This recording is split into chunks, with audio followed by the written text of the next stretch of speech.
আজকের ভিডিওতে আমরা জানব কে বেশি ধনী, ডক্টর মোহাম্মদ ইউনুস না ডোনাল্ড ট্রাম্প।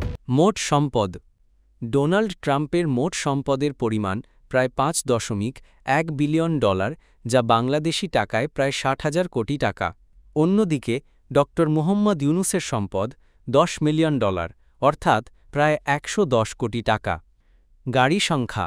ট্রাম্পের আছে 15টি বিলাসবহুল গাড়ি, Rolls Royce, Bentley, Mercedes. Doctor Mohammad ইউনুসের গাড়ির সংখ্যা জানা যায়নি, তবে ব্যক্তিগত গাড়ি ব্যবহার খুবই সীমিত। প্রাইভেট জেট ও হেলিকপ্টার।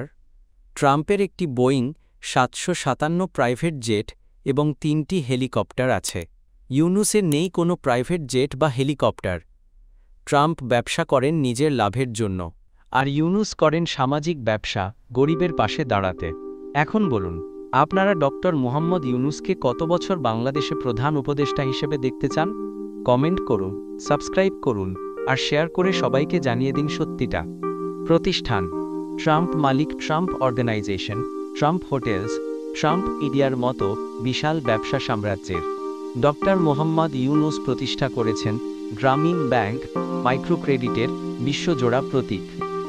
তথ্য অনুযায়ী ডোনাল্ড ট্রাম্প মোহাম্মদ ইউনুসের চেয়ে অনেক বেশি ধনী, কিন্তু ইউনুসের ধনী না হলেও তিনি কোটি মানুষের জীবন বদলে দিয়েছেন।